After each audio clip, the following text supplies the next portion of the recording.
unsaon niyo pagkabalo kung wala na gyud mahigugma ang sa katawo sa inyo ha, or ang isa ka tawo sa inyo ha.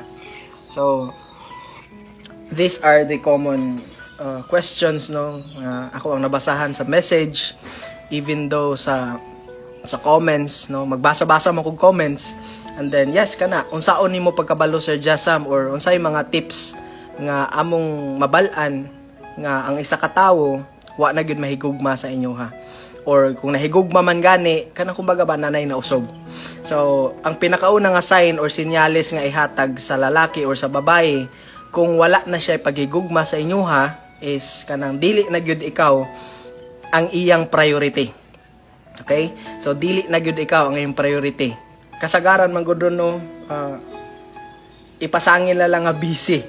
Ipasangil na lang busy sa trabaho, busy sa career, and then dili nakatagaan og time ang usa ka relasyon or ang inyong relationship.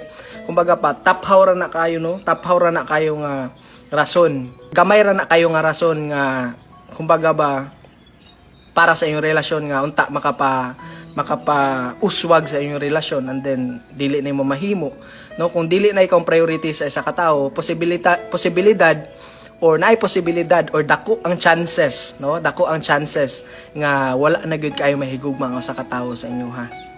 Kay kung ikumpara nato sa una pa lang pagkakita ninyo or pagkauyab ninyong duha, dili gani siya busy, or busy man gani siya pero magahinan magyud kaniyag time no, bisan unsa pa siya ka busy magahinan magyud kaniyag time. And then kung i-compare nato karon sige na lang siya og balibad, sige na lang siya og refuse, sige na lang siya og kabisi sa mga butang, and then siguro kana murag ang iyang paghigugma nimo is kanang kumbaga ni action gyud siya og kaapiki no, ni action gyud siya og kaalanganin.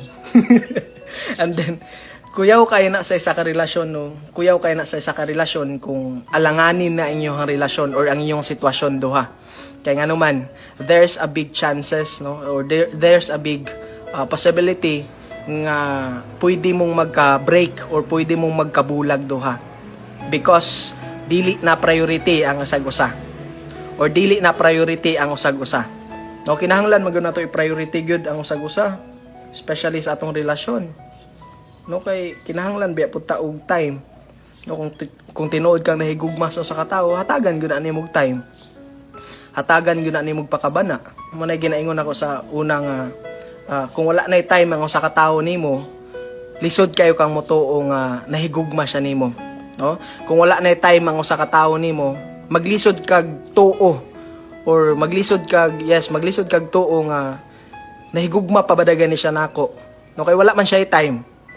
Pero kung na siya time nimo no, kung na siya time nimo, motuo gud ka nga kaning tawhana or kaning bayhana nahigugma gid ni nako kay nihatag man og time sa ako So the main reason or the main sign nga kumbaga ba makaingon ta nga wala nay pagigugma sa katawo sa imo kay dili naka-priority. Okay?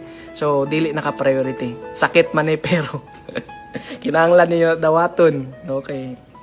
Yes, kinahanglan niyo dawaton kay realidad man na sa kinabuhi. No, kung dili na ikaw priority sa katawo, and then wala kay mahimo kundi mag-uol na lang, no? Mag-uol na lang. Hindi na ikaw priority. Anong nag-uol mo kung appeal?